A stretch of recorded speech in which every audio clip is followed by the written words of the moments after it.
Hello, I'm Kevin Rafferty. I'm a technical consultant with Capito. Capito is a Pure Storage Silver Partner, and what we want to talk about today is the Pure Storage Flash Array, the performance we get from it, its architecture, and how that performance is affected by multiple component failures. So looking at the front view of the Flash Array, we have at the top two NVRAM modules. These are mirrored. In this particular model, the M20, we have two NVRAM modules installed. Below that we have the flash modules, and these are a single RAID group and they're configured with RAID 3D.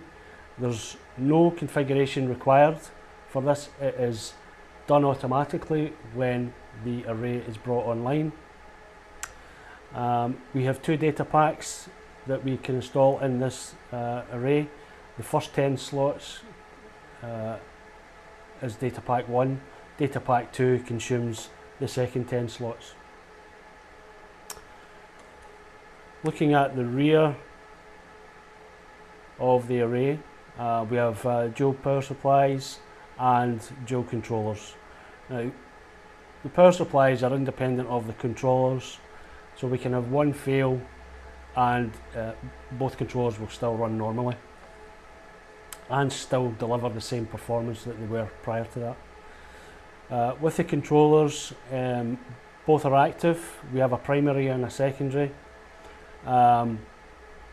Each controller has iSCSI ports, 10 gigabit Ethernet, and we have fibre channel ports as well. Now what we're going to do is we're going to look at the flash array that we've got in this room, and we're going to start pulling out components and look at how those component failures affect the performance. What we're going to do now is we're going to look at the storage array, and we've generated a workload on it, and you can see here we're generating about 75,000 IOPS. Latency is around about 0.06, 0.05 milliseconds, and we're going to simulate a hardware failure for multiple components. So the first component we're going to pull out is our NVRAM cache module, and we can have a look then at our performance stats and see what impact that has. So Duncan's going to do that right now.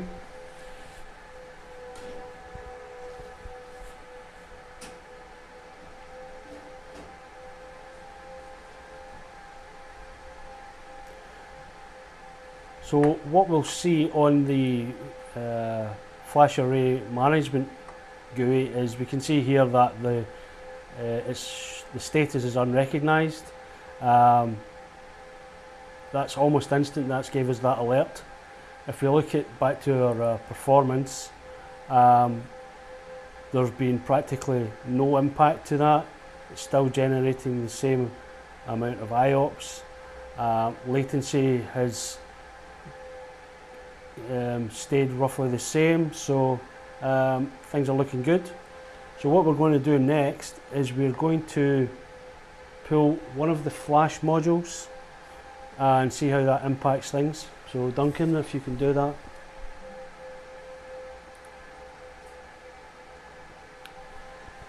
So we can see now that the NVRAM cache has gone to red, which tells us that it's no longer installed. The flash array that's just been pulled out has now gone red, also telling us that it's no longer installed. And looking back at our performance, our latency has not been impacted, and neither has the number of IOPS we're generating. So I think what we can do now is we can pull another flash module. Now it's worth noting that each of these flash modules has two SSDs installed, so when we pull this second one out, we're going to be removing 4 SSDs from the system. So Duncan, if you can pull the second flash module.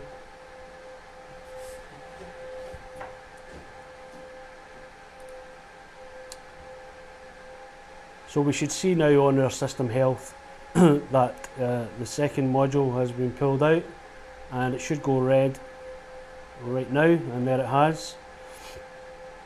So looking at our analysis tab, our IOPS are still high. We're still into the 60-70,000 IOPS generated.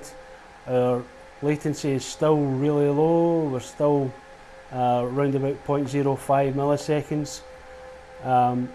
So things are still looking good, and I think one thing that proves is that losing NVRAM and two of the flash modules has zero impact on performance, and we're still able to generate the same amount of IOPS, and your workloads in this case would not be affected. So I think probably what would be a good thing to do now is if we pull one of the power supplies out, and we'll see if that has any impact on our performance as well. So Duncan, if you can pull one of the power supplies out.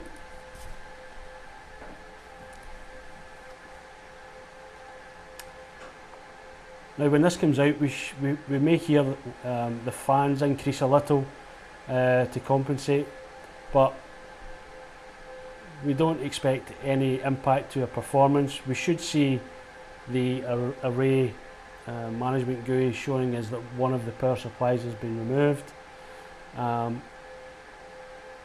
Should show that now. Yeah, and there's one of them went red. So looking across at our performance, that's not changed at all. We're still generating the same workload. Latency is still the same. We're still able to deliver that high performance with multiple components failed. So I think probably the last thing we should show a failure of is one of the controllers. Now what we're going to do is we're going to pull the active controller. So all workloads at the moment is going through the active one. By pulling that, we'll be able to see that it's an instantaneous failover to the secondary controller. So if you can, Duncan, go ahead and pull out the active controller. And now what we can see is on the system, I'll just log back in. Now because that was the active controller that's been pulled, we've been disconnected. Now the IP address we're connecting to is a VIP, so because the active one's been pulled, we have to reconnect to the controller. So we'll just log in again.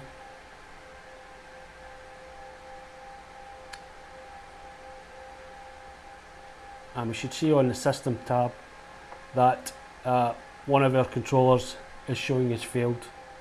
Now looking at our analysis tab, we can zoom right in to our 15 minutes view, and we can see here that we're still generating the same number of IOPS.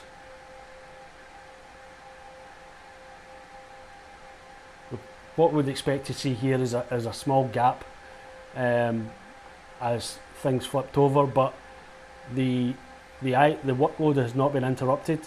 It's still getting generated in the background.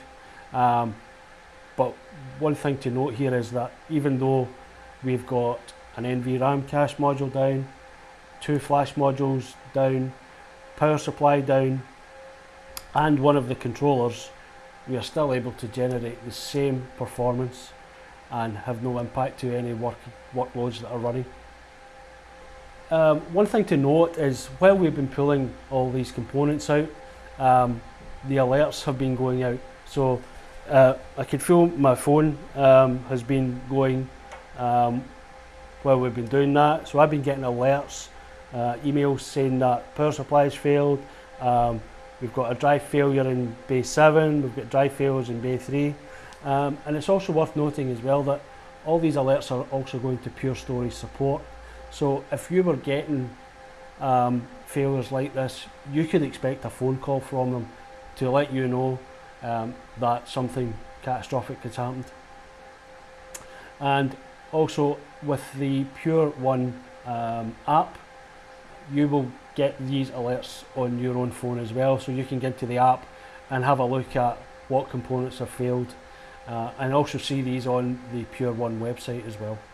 So I think, in summary, what we've seen is that the Pure Storage Flash Array is a resilient platform.